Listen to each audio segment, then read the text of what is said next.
Good morning. Welcome to this special ANCOR briefing on aiding Ukraine, the situation to date and how you can help. I'm Barbara Merrill. I'm the Chief Executive Officer of ANCOR, and we are honored to have as our guest today, Charlie Hooker, who is the President and CEO of Keystone Human Services. He also chairs the ANCOR Global Council, who is bringing you this special briefing, and he is a member of the ANCOR Board of Directors. We are also joined and just so honored to be joined by Doneva, who serves as the Secretary General for the European Association for Service Providers for People with Disabilities. We're also joined by Dr. Ludmila Malcoci, who is the Executive Director of Keystone Moldova. Dr. Malcoci also serves as the Regional Director for Keystone Human Services International for Central and Eastern Europe. And lastly, we are joined by Genevieve Fitzgibbon, who serves as the Deputy Director for Keystone International. Before I turn it over to Charlie, I have a few housekeeping items to share. But first, I want to thank all of you for taking time out of your valuable day to learn how you can help.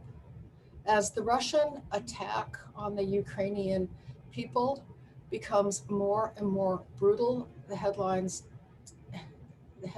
every day just significantly worsen as people flee the country in numbers that we haven't seen since World War II. And as we worry intensely about what's happening to the people who are being left behind, it's clear that the needs are immense. I'm incredibly grateful that at this moment in the history of our country, partisan differences have been set aside. Americans across the country are uniting in demonstrating our support for the Ukrainian people. And just last night, Congress passed, the Senate passed the bill. It's a $1.5 trillion bill that includes $13.6 billion in aid for the Ukraine. But as we all know, people with disabilities are almost always the forgotten faces of crises caused by war, man-made or natural disasters. And so that's why you're here, and that's why we're here to learn how we can be of help. So for the housekeeping items, if you could, thank you very much. This webinar is being recorded. We're going to share the recording with all of you within 2 days. And we urge you to share the recording far and wide. This is not a briefing just for ANCOR members. This is a briefing that we really, really want to go viral. So please forward it when you get it. Please use the Q&A feature in the Zoom control panel to ask questions of today's speakers. Use the chat feature in the Zoom control panel to engage with the event organizers if you're experiencing any technical difficulties. And lastly, but so important, closed captioning is available. Click on the CC icon in the Zoom control panel to see closed captioning. So with that, I'd like to turn this over to Charlie Hooker. Thank you, Charlie. Thank you, Barbara. Thank you, everyone, for joining the session today. From a background perspective, what I wanted to share with you is what the ANCOR Global Council has been up to.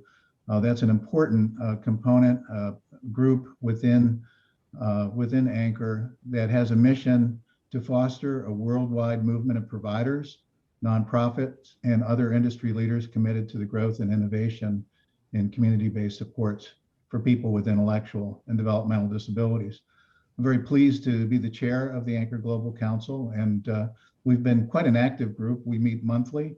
We have about 41 members, and I would say that probably of those 41, we have 17 tried and true. Next slide, please.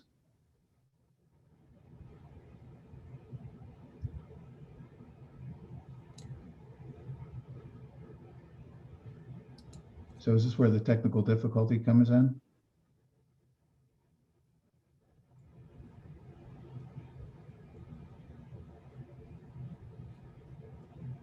Thank you. ANCOR Global Council had a study visit and went to Moldova in October of 2019. You can see here a photograph. In the center are two gentlemen that we've supported to leave the Orhei institution for people with intellectual disability. They're living on their own in what we would call supported living type of service in a small village in Moldova. You see a number of people around there. Our ANCOR Global Council members, Gian Janes, Bonnie Brooks, Anne-Marie Mayberry, Amy Brooks, Bob Bartles, and myself. And again, visiting Moldova and getting a sense of the country and the culture is just so crucial. Next slide, please. One of the background pieces is I wanted to let you know that Keystone has been working in Moldova for a number of years. I first visited in the year 2000. It's hard to believe that it's 22 years ago that my first visit to Moldova. And with that visit, actually visited the Orhei Institution for Boys, where really got energized in terms of trying to figure out how services could be developed and how things could be developed for people with intellectual and developmental disabilities within the country. Our first program actually is a community center in Todora, is a small village which is right on the Ukraine border. Literally, you could throw a rock from the backyard across the Dniester River into Ukraine from that location in Todora. That location will come into more focus when we talk with Dr. Ludmila Malcoci later in the presentation, as that is a border town, which Todora and Palanca are right next to each other, where a number of refugees have come across. This is a listing of some of the types of services that we have been engaged with since our starting work in Moldova. Next slide, please. This is the Orhei Institution. That's one of the wings. And I think many of you seeing services and programs either in former Soviet Union countries or in the United States in the 60s and 70s will recognize this institutional type of setting. And this really motivated us to move individuals out of institutions into the community. We have now been successful in moving over 600 individuals out of institutions in Moldova into community-based services. Next slide, please. But this is just a backdrop of what the current situation in Moldova is. We, as I said, have been there for a number of years.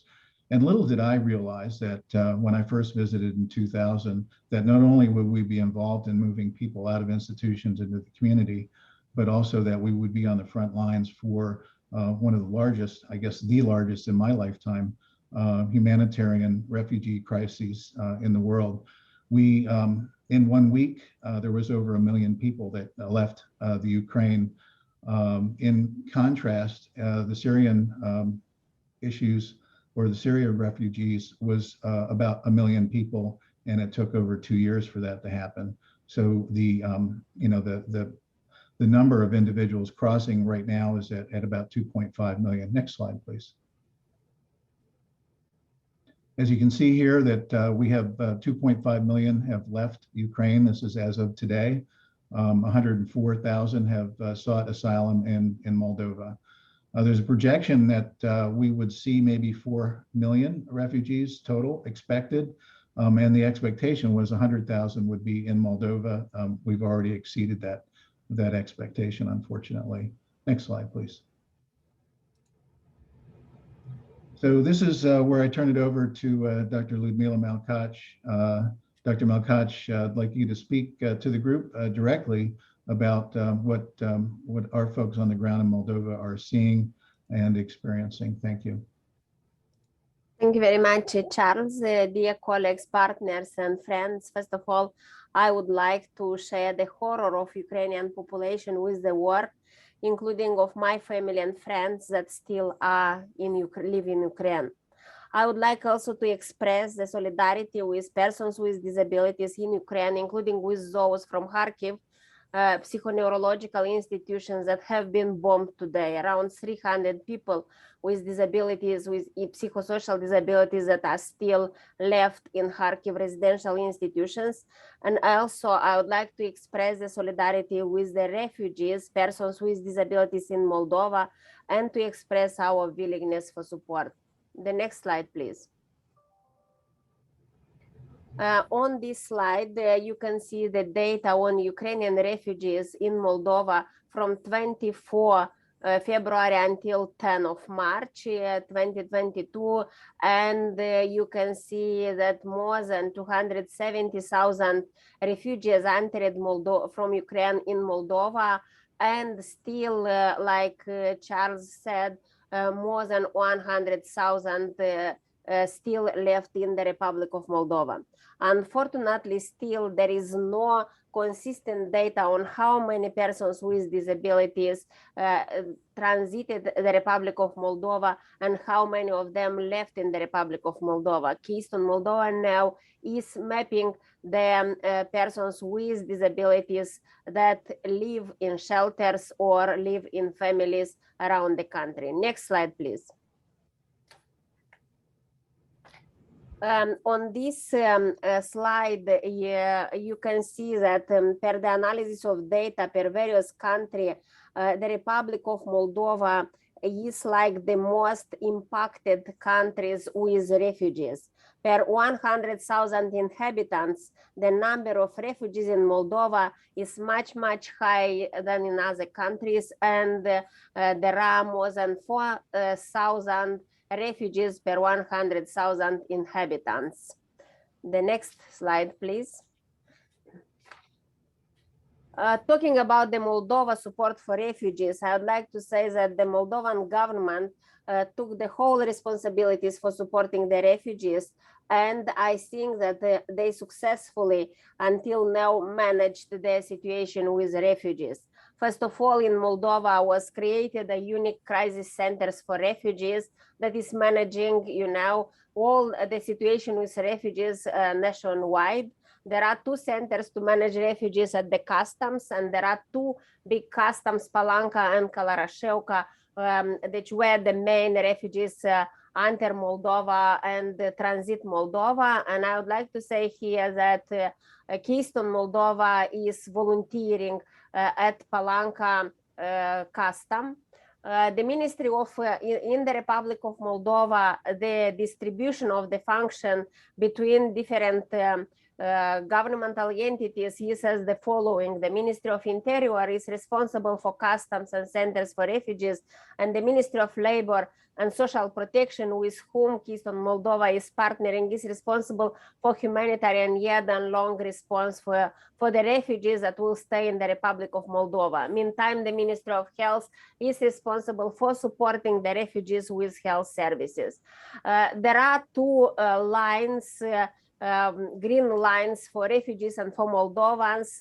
The line for refugees is to support refugees, and the refugees through this line can request for some, housing support, for some nutrition support, for some transit support through the countries and so on. And there is a green line for Moldovan people that would like to support the refugees. And I would like to say here that in Moldova now we are, let's say, we can see a huge mobilization of communities and population like never before. And within those conditions, when Moldovans never had such kind of crisis, including so many refugees in the countries, many people try to help the refugees. They support with free housing in their apartments, they support with nutrition, they support with other emergency things, including, transportations to Romanian border and so on and so on. There is a huge social cohesion in the country, and that is very, let's say, nice and supportive. And also I'd like to say that there is the government developed a website, that's a unique website, dopomoga.gov.md, and on this site the refugees can find information regarding the housing, jobs, healthcare, meals, services, etc. Until now in the country, we have 94 centers for refugees developed, and from this 94, 29 developed by the government and accredited by the government. All other centers are developed by religious organizations or by local authorities or by NGOs. There are also many groups of help through various platforms, and there are group of help like working nationwide, and there are group of help working at community level, like group of help working in Chisinau city or in Belt city or in Kalarashevka or in Palanka near the customs. And also there is a free housing, you know, in the national newspapers, and it is like a helpline 99.md where the people can find the housing for a period of time. The next slide, please. Talking about the NGO support, I would like to say that we also, like NGOs, we organized ourselves very well and we mobilized ourselves very well. And for example, in case of Keystone, Moldova is a member of 2 working groups under the UN Agency for Refugees. This is a working group on protection and on health. And today we also became the member of working groups on education because we would like to think in perspectives on integrating, you know, the refugees, including in education systems. Keystone Moldova jointly with the Alliance of NGOs in Disability Field advocated from the very beginning at the UN Agency for Refugees meeting for integrating the disability in all emergency plans, meetings. We had from these perspectives various meetings with officials. We had meetings with UN Agency for Refugees, with EU Commission, and also we developed like a direct address from Alliance of NGOs in Disability Field to the government, you know, to the State Cancellery, as well as to the Ministry of Education and Ministry of Labor and Social Protection. We started to map the needs of persons with disabilities, refugees in all 94 shelters, and that is very important because now we are facing the second waves of refugees. During the first wave of refugees, there were not many persons with disabilities. We tried to catch them at the custom border. But now with the second and third waves of refugees, we see that more persons with disabilities come to Moldova, and many of them, because they do not have documents, because they do not have money, they are poor, will remain in Moldova. Keystone Moldova tried to adjust the services that we are delivering to needs of persons with disabilities, refugees. And from these perspectives, I would like to say that we deliver the hotline service for persons with disabilities for like several years. And this hotline is working 24 hours, 7 days. And I would like to say that from the first day of this emergency, Keystone Moldova extended the hotline service for persons with disabilities, refugees also, and we distributed this information at customs level and also distributed through all shelters and through the website and through the national newspapers. The hotline is supporting persons with disabilities, refugees with information, with psychological counseling, and also with various emergency needs based on reference to other centers. The hotline has a very good databases, you know, with various types of organizations offering different support to persons with disabilities. I would like also to say that we try to organize all NGOs around working in disability field around, you know, support to persons with disabilities, refugees. There are many organizations that are supporting, you know, refugees in general, or mothers with children, or other types of refugees or vulnerable groups of refugees. Meantime, there are very limited number of organizations that can support persons with disabilities, refugees, and we are talking now about persons with disabilities, with various types of disabilities, including with intellectual and mental health. And practically we developed platforms of NGOs in disability field and child protection, and shared the information on what kind of help and support each NGO can offer to persons with disabilities.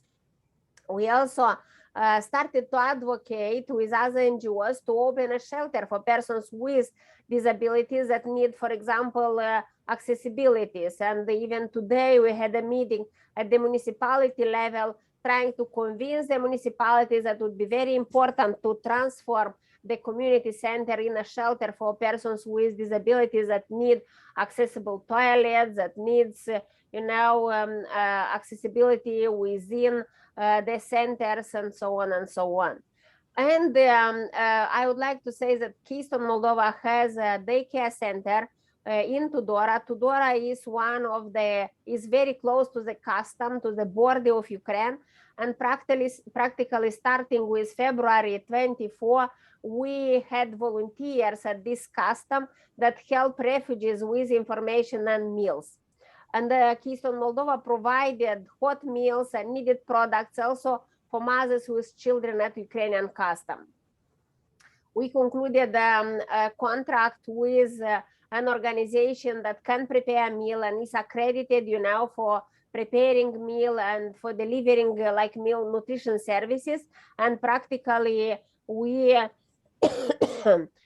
we ensured the refugees with more than 2,000 hot meals during this period of time.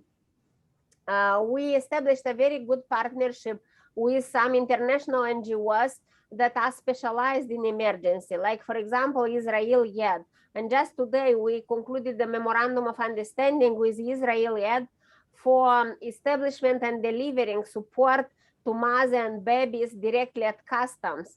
And several days ago, it was established a heated tent with all necessary products and support at the custom border.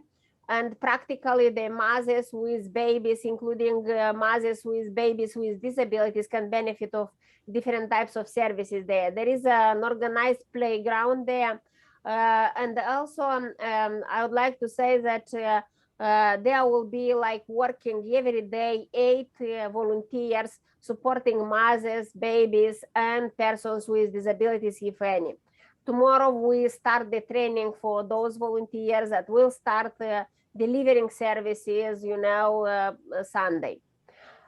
We also work on fundraising to support vulnerable groups of refugees like mothers with children and persons with disabilities. The next slide, please. However, despite the fact that we try to be very well organized and try to overpass all the barriers that Moldova is facing now with this big number of refugees, there are still big needs to be covered. And practically based on our discussions with United Nations agencies, with the government, with the NGOs, we can divide the needed support for future activities in 2 big lines. First of all, that's urgent response, and the second one is medium and long-term response. From the point of view of urgent response, there is a need for financial and humanitarian aid, and practically this is still a big need in the country, because we still have a lot of people, refugees, that pass the border of the Republic of Moldova. There is a need for more management support. Moldova doesn't have expertise with refugees, and even with refugees with disabilities, we have less support. And also there is a need for capacity building in management of emergency situation.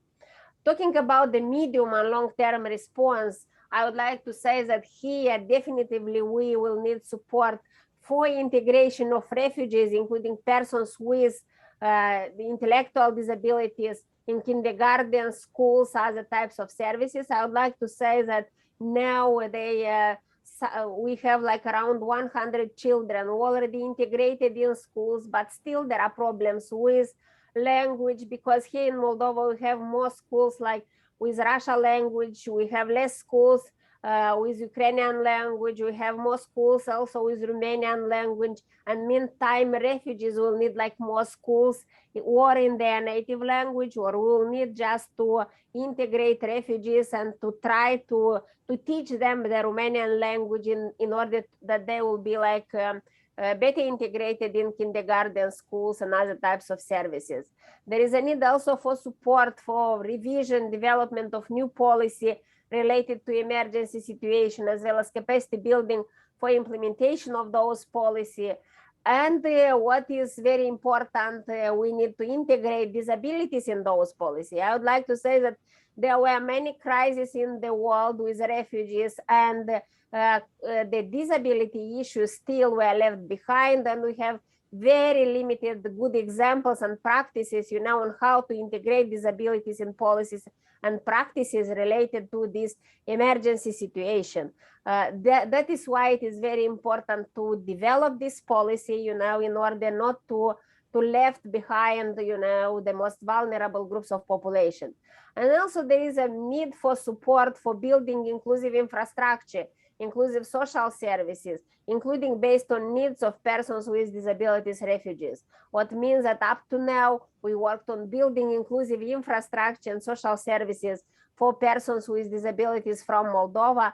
Here we need to add another component, like persons with disabilities, refugees. Thank you very much, Charles. And participants. Here Thank you you, can Ludmila. see, here you can see the refugees at the borders also. Thank you, Genevieve. So just a few words following on that, Ludmila. Thank you so much, Charlie and Barbara. It's important to reiterate, I think, for our audience today, just how much has happened in such a short amount of time over the past couple of weeks. But our team in Keystone, Moldova really did become first responders. Our center in the village of Tudor that Ludmila spoke of for the past 20 years has been supporting that community in a very comprehensive way. And our team, just the day before the war broke out, were speaking to members of ANCOR Global Council. And we were all, including Nikolai Chokan, who is the Director of Administration at Keystone, Moldova. We were all wishing and praying that diplomacy would prevail. And the next morning at 5 a.m., our colleagues and friends were woken by the sound of bombs just across the border, and then everything started to happen. Because Palanca is right close to Dora, before the aid even began coming in, our team mobilized themselves into action. We're not a humanitarian aid organization, as you all have heard, but it's a human response, a human-to-human response that was important and continues to this day, and the need is immense. As you have heard in the news and as you've heard today, the flow of refugees across the borders of all the border countries is intense and continues. The aid is coming. That's a huge relief right now. The disability inclusive response that Ludmila spoke of is definitely a challenge, and it's missing in every crisis and every disaster. We know that, but even though we know it, it doesn't mean that as the aid comes in that we have figured out the solutions. And I am so grateful for the strong support from colleagues and networks from across the world who have really been pulling together to emphasize and try to share pressures on governments. Article 11 of the Convention on the Rights of Persons with Disabilities really holds all parties to the obligations of refugees with disabilities not being left out of the response. But as you can imagine, the aid, as much as it's a relief, it's also confusing as many external parties come in and try to coordinate. And it's just a reality that the distribution of support and services is not accessible. and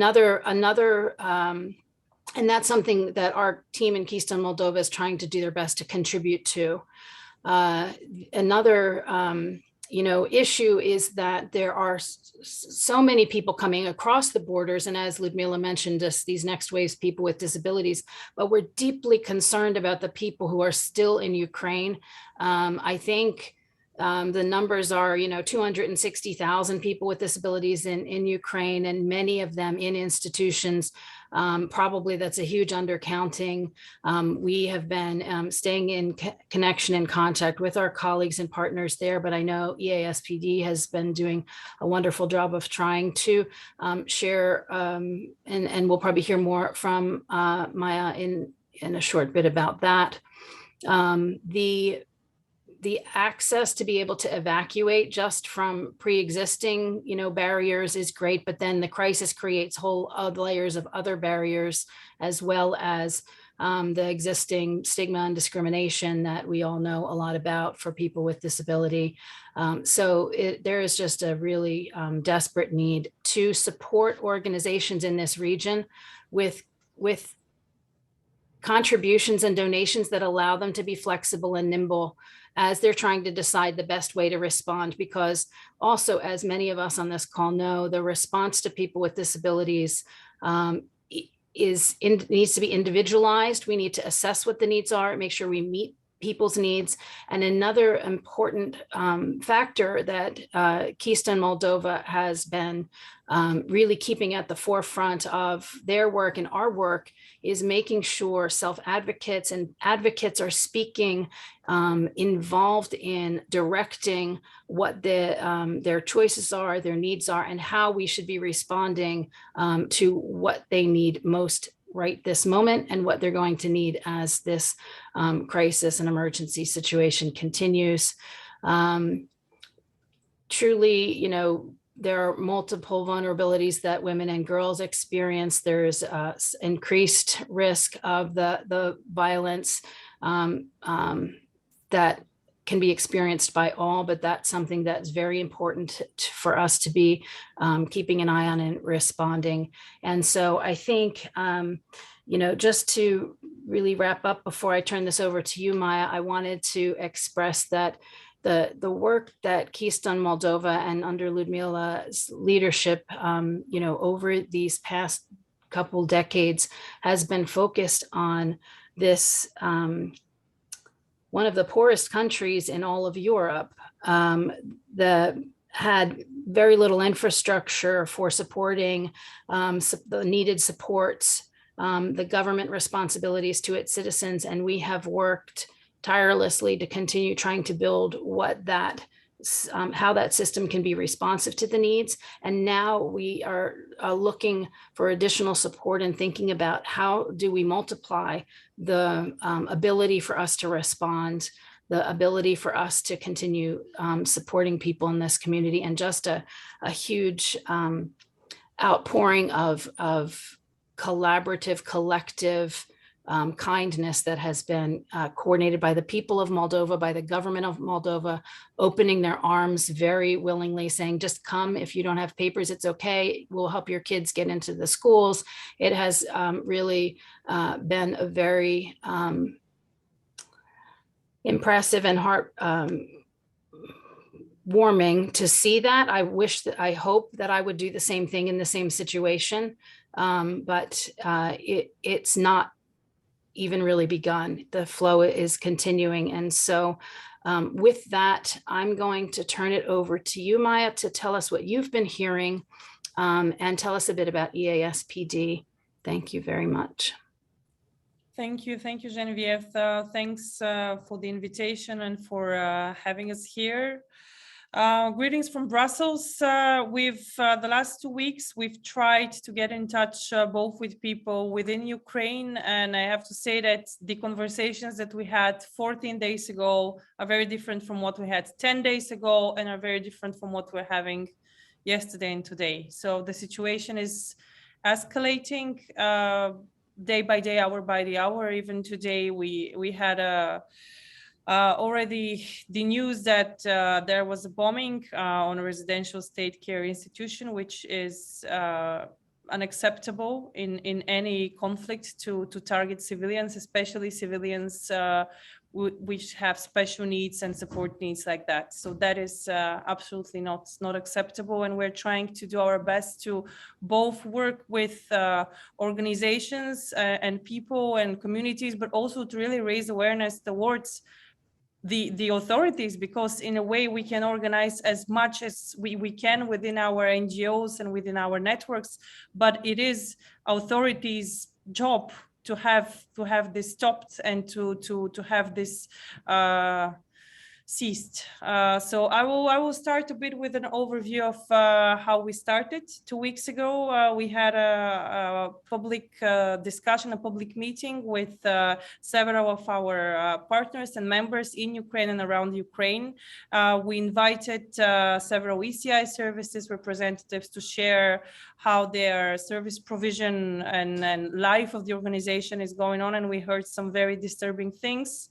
Back then, we also had several meetings with DG ECHO and DG Home, which are the parts of the European Commission which will be in charge of the funds when it comes to support of the regions, the border regions, and the organization within Ukraine.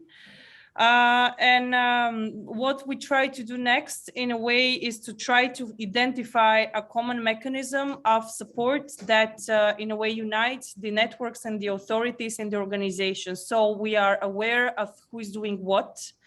And we had several meetings with EDF, European Disability Forum, and Inclusion Europe, which are the two other large networks when it comes to disability and representation of people with disabilities and intellectual disabilities. And we decided that it's better that we work together and we try to have a common approach, both to the institutions, but both in a way of communication towards our members.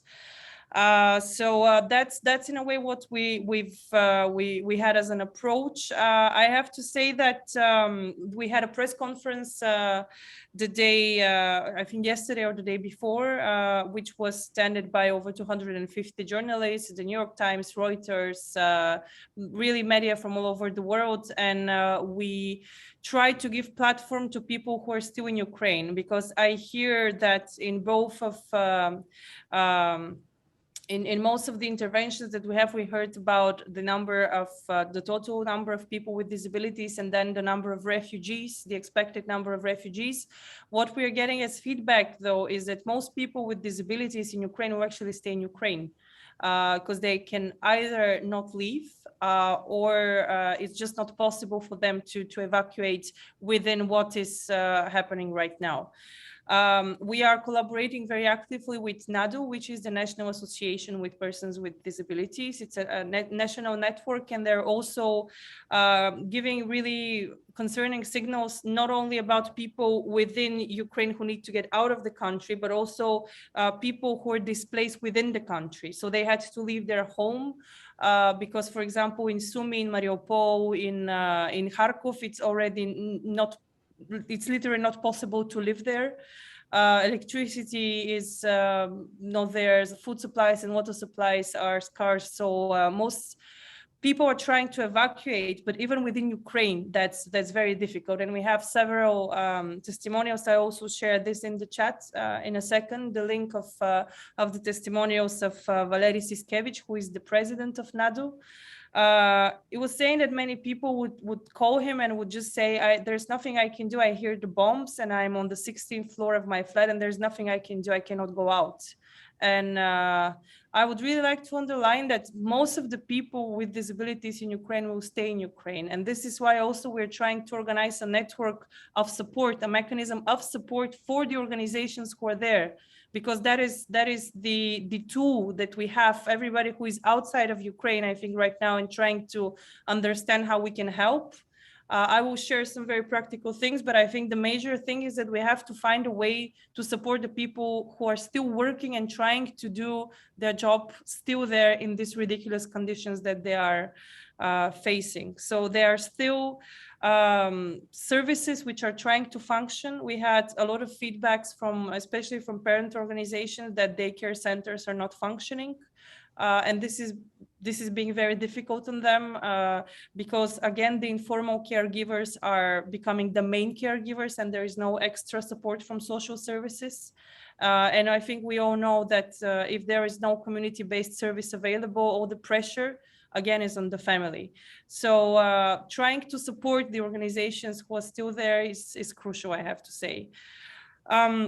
The other point that I would like to make, and again to underline, is regarding the people who are in institutions, in residential state care, in orphanages, both for children with disabilities and children without disabilities. So unfortunately, with Ukraine, there's still the process of deinstitutionalization is not there fully. So unfortunately, there's many people living in institutions. There are different estimates, but it's about 100,000 people with the orphanages, unfortunately. So this is a large number of people.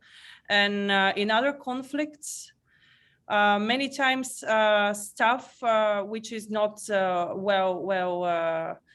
qualified or well paid sometimes flees, and of course people running for their life, they have to take care for their own family, but there's nobody to take care for the people in institutions. And there will be more and more things. I assume that we'll uncover this because we're still trying to figure out who can we talk to when it comes to institutions, who is there, who can we support in order to support the people who are institutionalized. And also this opens the questions regarding to evacuating people from institutions. Well, if you evacuate somebody towards the Netherlands or towards Germany, there are no institutions. So that's also a huge difference and a huge shock when it comes to how persons with disabilities can be supported, even during the process done with care. So there's a lot of questions which we are facing every day. Our members are making us proud as a network with their enthusiasm and their dedication to everything that's been going on. We already have the good example of Ludmila and Keystone in Moldova. We also have members from Slovakia and from Poland and from Romania and from Bulgaria who are doing amazing things. And I still have to underline that most of those examples are based on the pure bravery, dedication, and spirit of the leaders of the organizations and their teams, rather than governmental mechanisms which are functioning. So that's something that we're still trying to push for on a European level and on a transnational level, because that's how things should be done in situations like that. Last but not least, I will also be available for questions after I finish my intervention. I would like to say that I think that we as citizens have the responsibility to try to be very vocal about what is happening in Ukraine. We have come as humanity a very long way.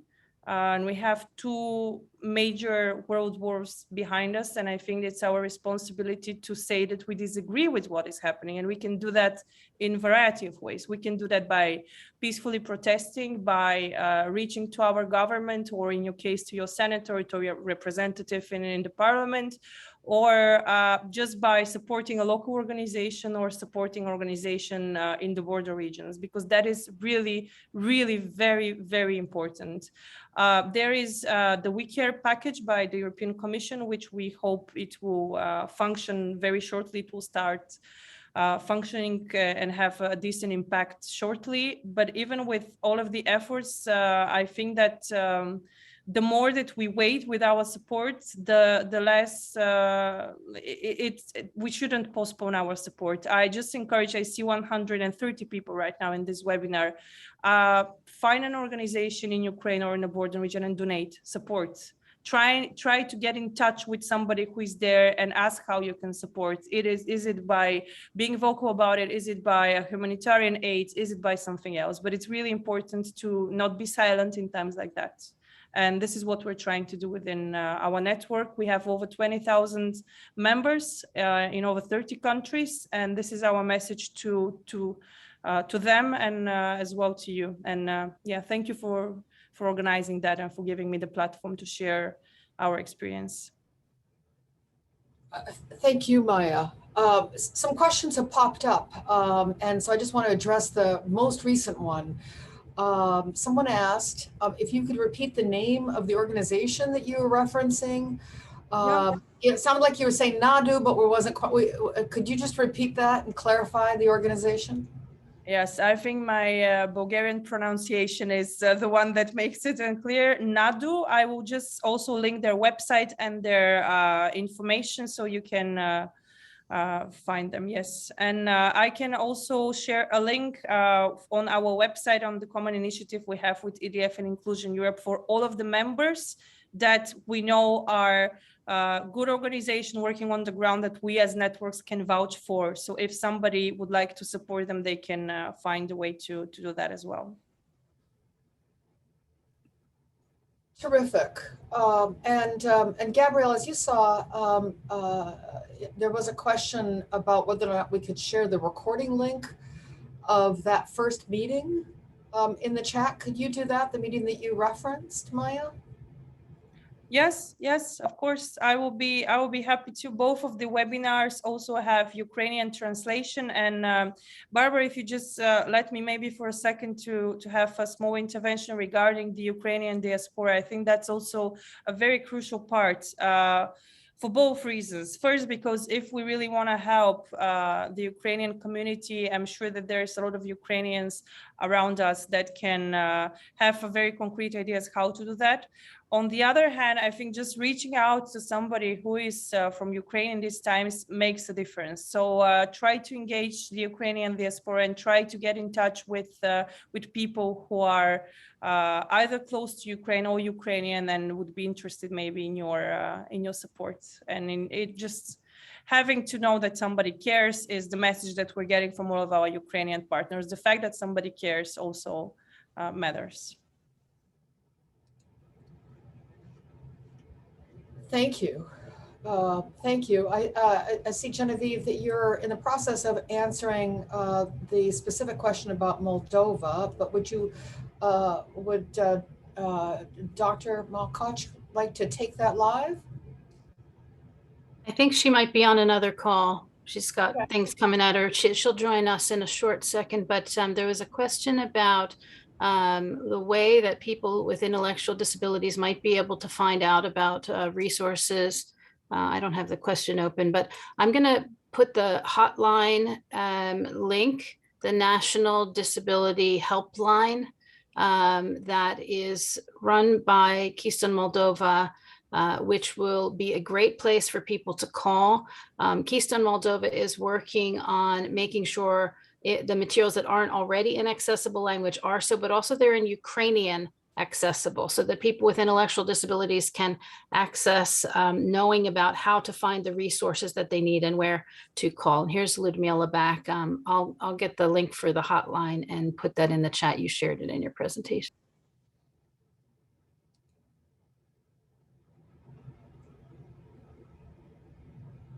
Can I also add that within Inclusion Europe, which is the European network representing also people with intellectual disabilities, they're working directly also with parents. And I think that they're doing a lot also on raising the awareness of what it actually means to experience war when you are with intellectual disability and how difficult it is actually to even, we had one mother with her autistic daughter who was just sharing that for her, it will be so difficult even to consider evacuation because they'll have to change drastically everything. And you know that when you have sometimes people within the spectrum that is just over traumatizing, even without the external context. So I think that with Inclusion Europe, I will also link their website. Now you can also explore what they're doing and maybe get in touch with them and with the resources that they have. This is Gabrielle Sidor with ANCOR. I also wanted to call attention to the resources that Maya and Genevieve are posting in the chat for our participants. And for our panelists, there are some comments that I wanted to share with you that have come into the chat, and also a question from one of our attendees who's asked if we could share the resources we already have in the border countries and in Ukraine, because there are people on the call that have supplies and resources that they could send. Can I say that I can just put an email in right now, because I have them as documents, as lists of organization, and I cannot really attach it. So I would appreciate if you can just write me immediately after the webinar, and I can forward it to everybody. We have both lists. One is for organizations within Ukraine, and one is for both the regions. So both I would be happy to share. Thank you, Maya. And we will make sure that both of those documents are included with the follow-up email that will go to all the registrants. Gabrielle, do we have any other questions? No, I think they've all been addressed, but all of them point to the fact that everyone on today's call very much just wants to help in the most effective way possible. So if there are any additional details or any additional requests, Charlie, that you and Genevieve, Ludmila, or Maya could offer, I think you have an audience that is ready and willing. Thank you, Gabrielle. One of the things I just want to thank ANCOR and EASPD for participating and having the opportunity to share what is happening on the border and also in Ukraine. Maya, thank you so much for being able to join us today, and appreciate. I'm forever grateful for the work that Ludmila, Dr. Malcoci, and Genevieve are doing to support the work in Moldova. Ludmila, just congratulations to your, my heartfelt thank you to your staff and leadership in Moldova. And working alongside, I mean, I think one of the things that Ludmila talked about was the coordination between non-governmental organizations and governmental organizations. And again, as we've seen, and this is kind of through the lens of the ANCOR Global Council, as we've seen the response to Hurricane Katrina, we've seen responses to Maria in Puerto Rico. We've seen responses to Hurricane Sandy, these natural disasters that occur. We've not seen anything like this in Ukraine. And my editorial comment is that this is Putin's war, and he's got to stop. And I'll leave it there. And I appreciate everybody for your interest and heartfelt responses that we've seen across the ANCOR membership and across the membership of EASPD. Thank you so much. Thank you, Charlie. I'll add one thing too. I'm not sure, when I spoke earlier, I said a statistic about 260,000 people with intellectual disability. I don't know if I misspoke and said disability, but I meant to say intellectual disability. There's 3 million or more people with disability in Ukraine, but there are a significant number of people. And the reason why that's important also for this audience is because both the ASPD and ANCOR membership recognize the importance of making sure the information that is shared, the resources and the response and the relief effort is also accessible for people who have developmental disability and their families. That is a significant different type of relief response than assistive devices. Those are needed too, but it's an important expertise that Keystone Moldova has and is trying to figure out how to contribute into this conversation. So Ludmila, I really appreciate your leadership on that and in Moldova, and sharing with your colleagues, as you have been doing so openly across border regions and across all of the response. It's really important to press on decision makers about keeping that an important part of this discussion. Thank you. Thank you, Genevieve. Maya, Ludmila, either one of you have anything you want to say in closing? First of all, I would like to thank you very much for this very important, I think, meeting that we had this possibility to share, the information regarding the situation in our countries, and to share the information what the NGOs and governmental organizations are doing, to overcome the barriers and to solve the problems with refugees in the country. And I'd like to say that definitely we would appreciate every support, for supporting particularly persons with disabilities. And I think that this one will be, particularly for my country, I hope that our response will be one of the best examples on how to integrate persons with disabilities needs in emergency action plans. And that is very important, for the future responses to emergency situation. Here also I'd like to say that practically it's amazing, but just, those days I started to receive a lot of support from many organizations that are members of ESPD. Small support, but very important. I would like to say that we received some support from Spain organization that was very needed, for example, to support 2 families of refugees that had in each family, they had like 2 persons with disabilities, that they needed direct support with some assistive equipment, with some specific nutritions for persons and services for children with autism. We got also from some support from organizations from France. That is also very nice, and with like more support. It's amazing how much of community mobilization and social cohesion, was increased due to this emergency situation in Ukraine. And I do hope that still, this cohesion and community mobilization will help to integrate better persons with disabilities refugees. Thank you. Thank you. Thank you. Maya, I saw that you put in the chat something. Why don't you just take us out with that? Yeah, I put all of the links that I had in mind, including the one of NADU, the Ukrainian umbrella organizations of persons with disabilities that we know and we cooperate with.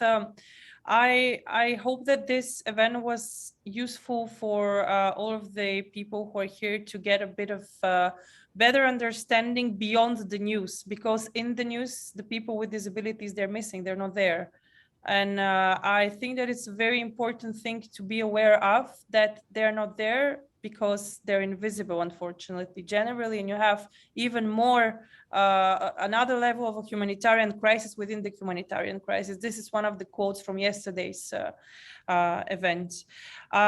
What I would like maybe just to finish on a bit of a more positive note, even though it's very difficult in these times, is that our members are really stepping in and cooperating, even though they are thousands of kilometers away. So I would also like to underline that the fact that Ukraine maybe geographically is far away shouldn't prevent you if you want to help, because we're not only engaging the cooperation between Poland and Moldova and Ukraine. For example, yesterday we had a really good partnership with an Austrian organization where they're opening a housing and support opportunity for over 100 people with severe intellectual disabilities. Together with the staff from the institution, they will be supported in Austria.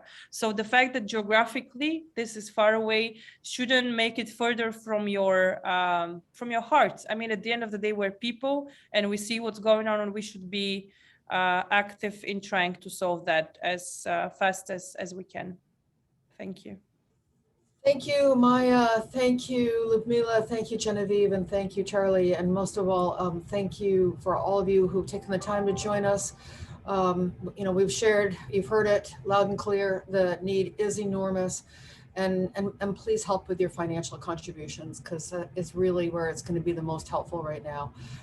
We will be following up with the list of organizations where you can feel secure that your support will go directly for people with disabilities, and don't hesitate to reach out to me if you have any questions. Thank you very much. And thank you, panelists. Thank you, Maya.